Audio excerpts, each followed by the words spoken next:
Welcome to the Healing Path. I'm Laura Donnelly, founder of the Healing Path Conversation Series and Dancing with Ease, Body-Brain Balance. People hire me to teach them to move out of pain and into healing. These conversations with friends and colleagues offer many perspectives on healing. The thing we have in common is the concept that healing begins inside ourselves with the decision to heal, and it expands outward from there. My guest today is Jenn Fredericks, and every time we get together, we just have such a good time talking about the importance of taking care of ourselves, of dealing with the world as it is, whatever it throws at you. And she will come here on screen in just a second and tell you a little bit about her history and about the work that she does called Building Prosilience.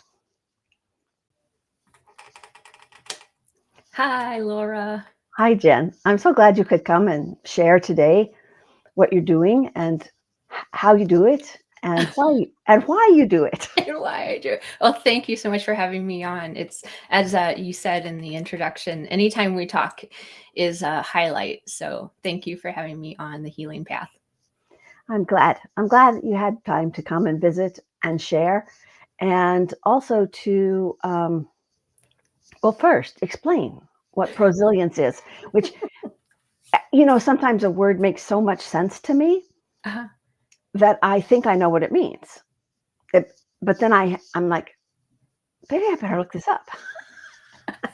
And so what conclusion did you come to around prosilience? Well, it's, let's see, prosilience. Well, for one thing, it sounds like professional, pro, big, Sure, yeah. And resilience, it has an emphasis on resilience, which to me is like one of the most important things, how to recover, because stuff is going to always happen. And so then I read your bio, and so it says like proactive resilience, which is also, this is a choice. This means to me, proactive means I made a choice to choose a typical, not a typical, but a specific kind of action to take care of myself. In terms of proactive resilience is, okay, I'm going to actively work on returning myself to a state of balance and harmony, even when I can't control the world around me, which is just the whole truth of living, right? Right. It is the human experience. None of us were promised an easy go at this life, although we all hope for it. And what I really appreciate about discovering prosilience is that I can take an active part in building that in that life. So yeah, like you said, I mean, resilience is all about how effectively you respond to challenges. So then prosilience is about how you deliberately build your strength to respond to challenges. So that's it. And the reason I stumbled across prosilience is since I was a teenager, people have been asking me, how are you so resilient? Just a little background, I've had 2 kidney transplants, with the first one being when I was 15, and I was ill several years before that. And then also, going through the regular life things that happen, layoffs, whatnot. Was able to adopt a beautiful daughter, and then hit another obstacle with her receiving a life-threatening diagnosis in 2015 when she was just 7 years old. Wow. And she's now 15, and we're managing and navigating that illness, as best we can. And so people would keep asking me this, how are you so resilient? How are you so, and I'm like, I don't know. I just do I have a choice? Was what I thought. Right. It's always what I thought. So then after one of those famed layoffs I spoke of happened, I flippantly said, maybe I'll try life coaching. Maybe I'll try this life coaching thing I've heard of. and started going through certification. And that was 7 years ago. And little did I realize it wasn't for my career so much as it was for me, my health, my family. And after just loving coaching, I started doing more digging on resilience and compassion fatigue and compassion resilience. And none of those really spoke specifically to what I'd been experiencing since my early teens. And then I ran across the work of Linda Hoops, who is an organizational psychologist who wrote about Prosilience. She's also founder and president of the Resilience Alliance. And when I read her book, Prosilience, I was like, holy cow. She has put language to what I have been doing naturally since my teens. Now I can take that. And when people say, how are you so resilient? I can say, this is how.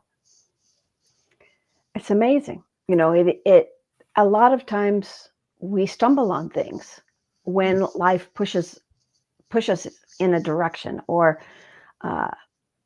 throws a brick wall or a giant pothole or crevice in the earth. Yeah. And we don't have we can't quit. Mm-hmm. But there is also, I grew up in the Midwest, and probably about 100 years after the place was founded, and what the pioneers went through was so hard, and they survived, but surviving isn't being prosilient. They just went down and kept going. Mm-hmm. And this was, it's an attitude that lives in the air here, that you learn as a kid. And it's very different than what you talked about, compassion fatigue. How do you do get just too tired sometimes. And how do you come back and still have an open heart, still be willing to trust? Yes, I was going to say that trust piece. And especially the work that I do with patients and caregivers, especially when you receive a difficult diagnosis, that trust in life and the world is just torn away from you. And so that's one of the first places I invite people to start embracing and expanding, is that trust in themselves, trust in support systems, trust in life, and trust in the world. Because as you were mentioning, without that trust, how are we really living? Like, yes, we're living. And again, I always try to check my privilege when I say this, because I know there are some in the world right now, and maybe throughout their entire life, where all they can do is survive. And to them, I hold them in love and light. For those of us who are, like the next step up that triangle, the pyramid of a hierarchy of living, forget exactly, Maslow's, is that what it was? I don't remember. Anyway, we've maybe met those survival needs, and now we're looking to move into the next level. And how can we do that when, as a patient and caregiver, survival is kind of always that question? But I decided a long time ago that I didn't want to just stumble through life and not experience whatever was coming at me. And thankfully, I've been able to do that, and now share that message with more people. Well, and it's also, I think that COVID is one of the things that kind of smacked everybody in the face with the realization, which but you just don't know somehow. Yeah. It's like, right.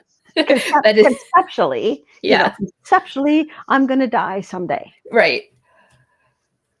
But and like when you get a life-challenging diagnosis, that end date often moves up right into everydayness. I remember when my mom had her first, she had the diagnosis of cancer. She was probably only about 57. I couldn't even say the word after she called me and told me we weren't living in the same state, and Yeah. I was upset, and my husband said, "What happened?" And I said, "My mom has a and I couldn't even say it, you Yeah. know, and that was my idea of what that meant, right? Hmm. And then the journey in our family for her to choose what kind of treatment she wanted to have, where she wanted to have it, what my brother and I could do to support her getting that treatment. Hmm. It resulted in she went in, I don't know if it's remission or cured, but 30, over 30 years cancer free. Yeah. And in the beginning, we didn't know that, you know. Right. And in the beginning, at the first time when she had gotten her diagnosis and then she told me, I assumed the worst. Now, how am I going to help her if I assume the worst? Right. And Well, you had two yourself, yeah. that you have to deal with healing and keeping on an even keel. And then your daughter. Hmm. I mean, and it's very easy, like you said, very easy to say, why me? How come this isn't enough? How come this first thing wasn't enough? Hmm. You know, Right. Yeah, so like keeping a tally. Like, oh, two bad things have already happened to me. Isn't that enough? right. Yeah. So And my husband said something once. He met me in college, so I'd already had my first transplant for a while, and then we got married and adopted a beautiful daughter. And when she was 4 years old, that my first kidney petered out. I was like, I'm done. I'm tired. 18 years. It was a beautiful kidney that lasted a long time from my father, so I thank him. But yeah, I mean, and then we live very close to the children's hospital in our state. And when our daughter was diagnosed, one thing that he said was, why not me? He doesn't think oh, the why me part. It's more like, why not me? What makes me different from anyone else who could face hardship and challenge? And I was like, oh, okay, yeah, that's a good question. so it sounds like he's a tremendous support to you Hmm. on your journey. Oh, yeah. The best of the best. Yeah. Well, and you said that to ask for and accept support and help. Hmm. And I think that's probably a real key of Prosilience, because we can't do it alone. We just Right. cannot. It's too much. Hmm. But one of the not helpful hereditary beliefs where I live is that if you have to ask for help, you have already failed. Hmm. And that ends up keeping people isolated and stuck. Hmm.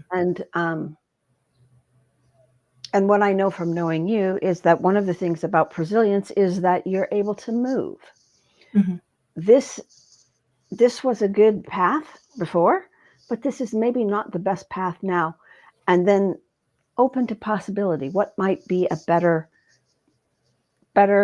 more useful, more healing choice today, even though for 3 weeks or 3 years, this was the other good choice. Right.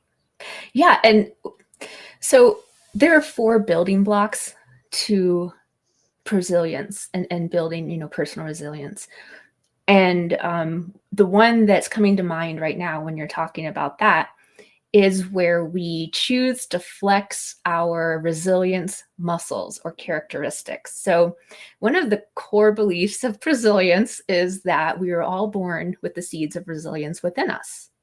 And we have these 7 muscles or these 7 characteristics that are resilience characteristics, and we all have them.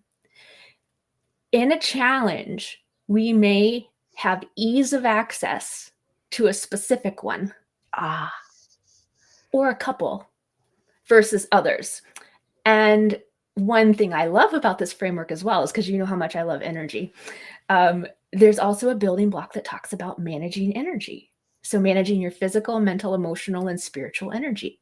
So when you are choosing a strategy and then a resilience muscle or characteristic to meet that challenge, one of the things I like to help people identify is which muscle they have ease of access to in a challenge, so it doesn't drain them physically, mentally, emotionally, spiritually in that moment. And the proactive piece is you can actually work to practice via micro challenges in your day to increase the ease of access to the different resilience muscles. So if you can imagine a bar chart, and maybe you have like a couple like this, and maybe another one's really high and then one's a little bit lower, doesn't mean you don't have it. It just means that you use more of one, and it's easier for you to use that one. And if we can build all of them, you can have ease of access to more options and opportunities to face the challenge and not drain your energy. That's my goal, is to help people not drain their energy, because when we don't have energy, we can't fuel our resilience. No, it does take energy. It takes energy to change your mind. Mm-hmm. It takes energy to say, I feel this right now, and I also feel this other thing. Mm-hmm. To give yourself the permission to not feel only one way. Right. And I don't know why it's easy to, I don't know, what does it feel like? It feels like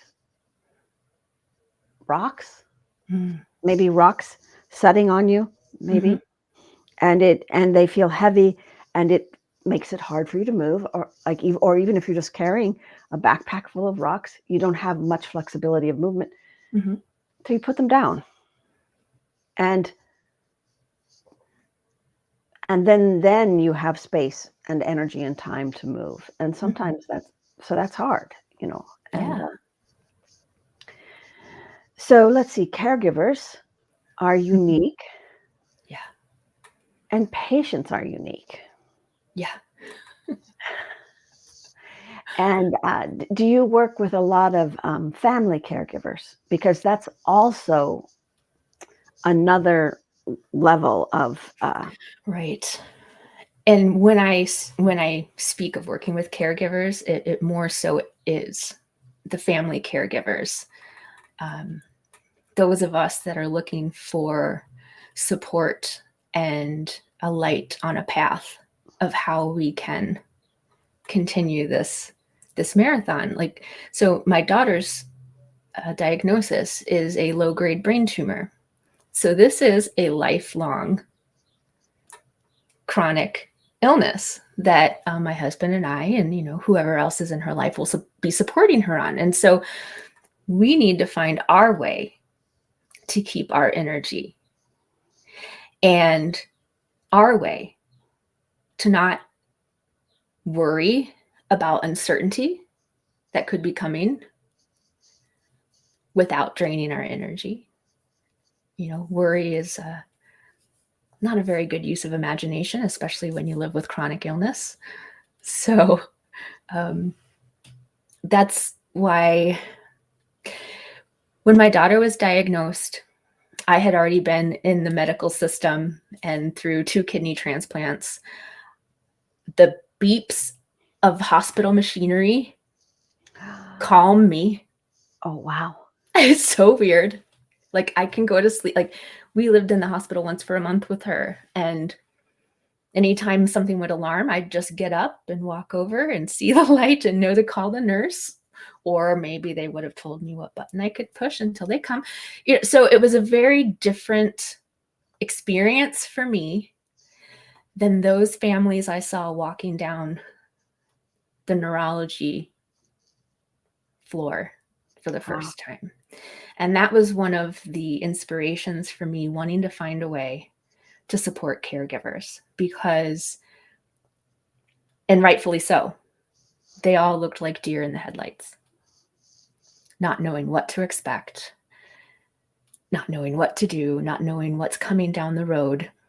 And I had been there for years. Like, I've been managing my illness for 3 decades. So I know that when you're on the floor there, you're in survival mode. That's not the space for my work. The space for my work is where you're out a little bit from your diagnosis. Maybe you've had treatment, maybe you're continuing treatment, but you're not in that survival space. But we're in this space of helping you rebuild your resilience bandwidth and baseline. And then from there, helping prepare you for what may come down the road.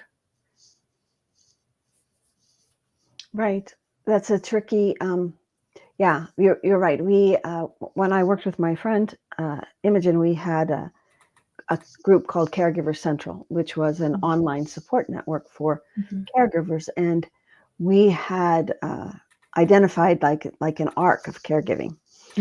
And there was this precipitating event, which in your case is the diagnosis. And that requires everything from everybody immediately.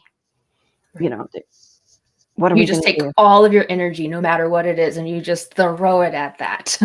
Right. Yeah. What are we going to do? How are we going to do it? You know, this, you know, and then there's a little breath, and, you know, and depending on what the incident was and what needs to happen, you start to find out options. And then, like you said, options for care. And one of the things I think is really important, and what we were working on was ways for caregivers to take care of themselves in the moment of providing care. Because, you know, because a lot of times people just say, well, I can't leave. I can't go get a massage. I can't get my nails done. I can't get my hair done. I can't. Yeah, kind of like the skin deep self-care pieces where you have to leave where you're at. As opposed to the thinking piece, which I think is part of the proactive resilience. The prosilience is, what am I thinking right now? Is this helping me? Is this helping the person I'm caring for? Can I interrupt this and choose a different thought? Right. And so I guess you help people do that, right? I mean, that's Yeah, I mean, I certainly hope so. The 4 building blocks of Prosilience, and I kind of tack another one onto the first one, is self-awareness. So either you're in the challenge or you know that the challenge could be coming, and challenge could be positive or negative. A challenge could be one that we choose for ourselves. Hey, let's get promoted. What do I need to do? That still takes energy. That still takes a strategy to meet. So calming yourself. And within that, I help people explore self-awareness so that we know what we're thinking, feeling, believing, doing in those moments. And you can do this step by step. You can do this as your challenges come up. So calm yourself. The next step would be, let's choose a strategy to meet that challenge. Do we want to reframe it? Do we want to completely change it? Can we completely change it? Or do we want to accept and adapt what's going on? And I heard you say that earlier, sort of like what's happening in life and what it is. And then from there, you can choose which resilience muscle or characteristic you'd like to use to meet that. So are you going, is your ease of access positivity, confidence, priorities, connection, structure, experimenting? Or is it 2 of those? How do we combine some of those to really meet this challenge? And then managing energy. And I kind of believe that these aren't like ones that you have to go through in that order. I do believe that calming self and managing energy are very helpful at the very beginning of a challenge, and then being able to move into choosing your strategy to meet the challenge, and then activating your resilience characteristics as you move through that. And my goal, Batman. Yeah. And where I forget his butler's name. Oh, right. Yeah, but he says, then I think Bruce's father used to say it, but in this one movie, his butler reminds him and says, "And Master Bruce, why do we fall?" so we can lift ourselves back up. That's great and all, but I don't like to fall. I don't want to fall all the way and use all of that energy to pull myself back up to my baseline and then be able to keep stable, grow. That's why I like the Prosilience piece, because once we have gotten you to your resilience baseline, we can work so you don't lose all of your energy the next time. Right. And this is really important when you're dealing with something that is a long-term chronic situation, or say working with a parent at end of life, because this is no timeline on there, Right. and this can end up feeling very well. One of the things I did was I worked very persistently to come back to the present moment. Right. And because right in the moment, most often there's something good right in the moment that I could acknowledge, breathe in, be with. Whereas when I looked at the length of the journey, how, well, like my mom would say this to me in the morning. She would wake up in the morning and she would say to me, "Why am I still here?" I'm just going, "Oh my God, what do I do?" Yeah. I don't know, Mom. And you're not done yet. That's what I would say. I would say, and I said, "I'm not sure that I'm the right person to ask. The right entity being." Yeah. I said, "But since you are, what would you like for breakfast?" Exactly. Hey, this is what we got. We're going to accept and adapt. And this is not always easy in a family. So do you sometimes work with caregivers and family dynamics and creating prosilience in that? Because sometimes there's family members who think different things should happen, who don't understand. I mean, even with me and my brother, my mom and I had spent a lot of time talking about life and death and big things. And that was not the relationship she and my brother had. Right. And so I was more accepting, when I mean, I took her to the doctor one day and he said, "Well, you can do this and this and this, or we've talked about this before, you can go into hospice." And she says, "I want to go into hospice." And I was like, "Mom," because she hadn't talked to me about that. But this was part of her taking care of me at the end of her life and taking care of my brother. She had done all the groundwork with her doctor, and she was probably 87, 88, not too worried about longevity at this point. And I was like, and the doctor said, "Okay, I can write you the prescription." And my mom said, "This is the one I want the prescription for, this company." And I was like, "Who am I and where am I and what am I supposed to do now?" And so that's that deer in the headlights feeling. Yeah, totally. And I'm a space for patients and caregivers to explore what they're feeling in the moment. And I am a space of non-judgment. And somehow I'm able to do that. Like even when I'm thinking about my daughter and her life, who's to say that I'm the one who's supposed to, say, "No, you're not done here." Like, I have this grand feeling that she's here to make a big impact, and she's hoping to go into nursing, and help those, like she's been helped. But I think the reason I'm able to be that space for people, where if I hold space for a patient who says, "I don't know that I want treatment," and then their loved one is like, "What?"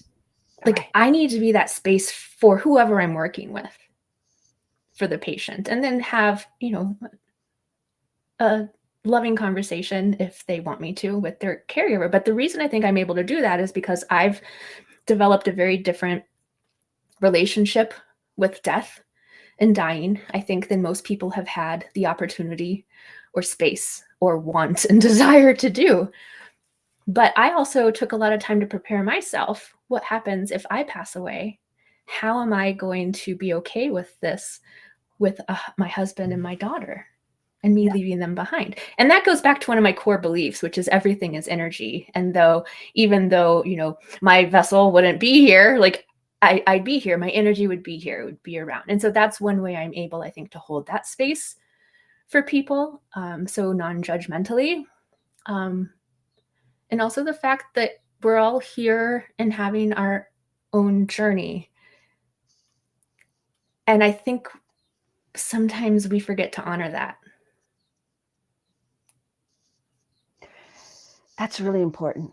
That's really important. And the fact that you can hold the space for that, is amazing, because my brother's journey with my mom's end of life was different than my journey from my mom's end of life. And both of ours were different than hers. Yeah. And we did pretty good, really, in my thinking of supporting her in what she said she wanted to be the progression and how she took her exit. Right. Even when it was hard for us individually, my brother and I. Mm-hmm. But again, and he still says it to me, I'm so glad we were able to do that, to be with her and to help her with what she needed. Right. And to have somebody to talk to. Now, we fumbled through this on our own. This is probably about... How human of you. This isn't supposed to be easy. No, it's not supposed to be easy. And it's not... What else is it not?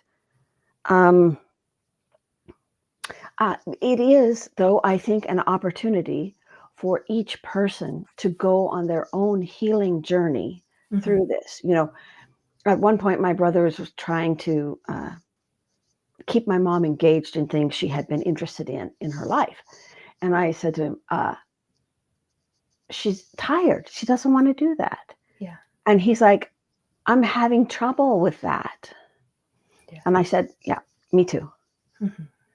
This is something we always shared together, art and performance and everything. And I said, she's withdrawing, and our job is to support her in withdrawing. That's beautiful. I said, and then we can go outside and beat up on each other because we don't want to do that, right. Or we can sit outside and have a beer and cry, and say, darn it, I thought we would have 10 more years or whatever, right. And so to create a space where people suddenly realize that the caregiver is also learning a tremendous amount about themselves, and able to heal, and the opportunity to heal things, not even talking about them, like somebody said, well, I'm not going to ever have closure. And I'm like, if you can just be with somebody, you don't have to have a deep dig into this happened and that happened and da, da, da, da.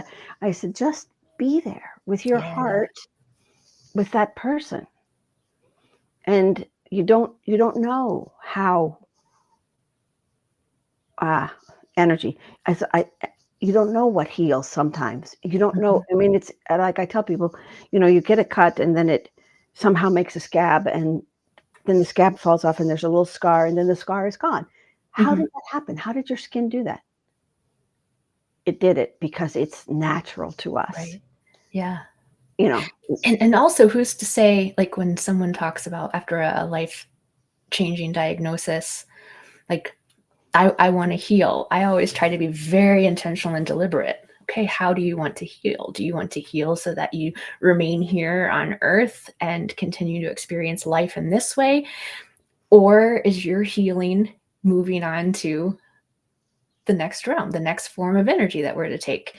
I don't think a lot of people like to talk about it that way, but my healing right now for me and following all my doctor's protocols and doing what I need to do, I'm getting better at the whole physical movement thing, which I need to do to keep healthy and healing. That's because I know I'm not done here. I don't want to be done here. So I want to do whatever I can to stay here on earth. However, another person's healing path might be to move on to the next energetic realm or form of energy that we're to take after we leave our physical body. And so I don't like to prescribe what healing means for people, even emotional healing. Like that's each person's own journey as well. And being able to hold that space of and in life. So Glennon Doyle Melton, she's a funny author, and she talks about life being brutiful, BRUTIFUL, brutal and beautiful. Man, if you have a kid with a brain tumor diagnosis, life is brutal. There are moments of things just being completely brutal. And then 2 seconds later, you're all laughing in the same hospital room where you just received another, protocol or whatever. It's just, I love what you said. It's like being present, noticing each moment intentionally and not trying to set it aside, but being with it and being comfortable being with it. And that's one of the managing energy parts of Prosilience, is that mental energy piece and that emotional energy piece, even more so, is being able to be with difficult feelings and celebrating the ones that aren't so difficult. Right. And they change. That thing that you said when you just were talking about this, I'm like, this awful feeling is only a moment. Mm-hmm. I can repeat it. I can energetically repeat it and continue it over and over and over and over. Mm-hmm.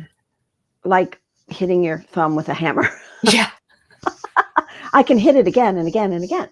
But I can also say, I hit it once. I'm going to say, ouch, that was darn. Mm-hmm. But now it doesn't feel the same. And every minute or second or moment after, it doesn't feel the same. And if I can tune in, like you said at the beginning, awareness, Mm-hmm. a gentle awareness that this is changing. And that's what allows you guys to go from crying to laughing in the hospital room, is Mm-hmm.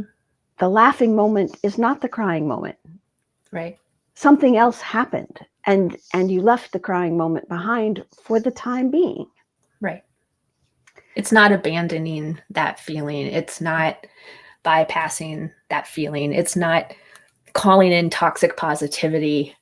It's we're allowed to move and flow with our feelings. They're waves, they're emotional waves, and we can ride them, and we can ride them with more control and awareness and less like a roller coaster if we want to. I have a quick story. This was before I started my life coaching certification and everything, but it was when my daughter was diagnosed in 2015, and we were maybe 3 or 4 days into our week-long stay. We were waiting for, other surgeries and biopsy and all of those kinds of things. And I had held it together pretty well because, like I said, I'm pretty used to the hospital. But all of a sudden, I believe my in-laws were there with us, and they're also very supportive. And my husband was there, and my daughter was in the room, and there was some nurses milling about. And all of a sudden, just everything around me started to swirl. Everything in me started to swirl. I felt like this. I was about to lose it, which is fine. I would have lost it and it would have been okay. But then the weirdest thing happened. This calm fell over me, and my shoulders just relaxed. And then a voice outside of myself said, "Who do you want to be for her?" Oh, wow. Yeah. And that question and that feeling that I received from that wisdom, that's how I move through this as well with her, because it's true. Who do I want to be for her? Do I want to be the sterility of the hospital room, the cold, the scared, the big words that she doesn't understand? Or do I want to be a reminder of home and warmth and love and laughs? Because she's a funny girl and sometimes I'm funny. So we like to inject humor into things. And so that question was just like, that's that awareness. I just needed something outside of myself to say, hey, let's take a look at this for a minute. And I am never, ever going to forget that. Help comes from all kinds of places. All kinds. And that's where we can learn to trust. Trust, yeah, and all kinds of times, I mean, there was in the middle of a kind of a hectic, it wasn't a quiet meditation, No. No, it was like a, hey, you. Talking to you now. No, Jen, this Yeah, is on aisle 6 or something like that. right. So Yeah. this is great to hear about this, and I have your links are in the description, and they've been on the video for people to get in touch with you, and I think the main important thing is that to reach out, and ask when you don't know what to do, ask for help and support, and it's okay to get support. It's really So beautiful. okay. So okay. Well, and even the people who offer to support you, they want to do something that's helpful. Yeah. And they often don't know what to do. Right. And so in a way, accepting somebody's offer or of time, can I pick up groceries for you? That's a gift to them and a time saver for you. And so I think you're doing really exciting work. Oh, thank you. And I really love how the work that you do as well with the body balance and movement and everything can really help people, especially with the physical energy management piece and the emotional management piece, and even bringing them back to the mental. Like I am just intrigued by the work you do as well. Well, thank you so much. You're And welcome. it's very close to what you do, which is why we get together and we can't quit talking. Exactly.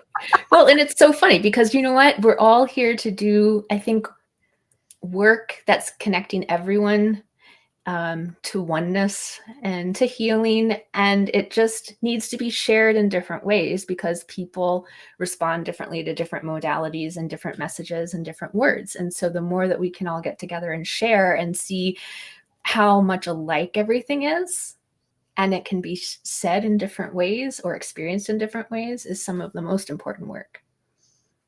That's beautiful. Well, thank you so much for your time and for sharing. And if these will be posted, and you can follow the comments and you can engage with people wherever you see that. Yeah. And I can't wait till the next time I see you. I agree. Thank you so much, Laura. Take care. Bye.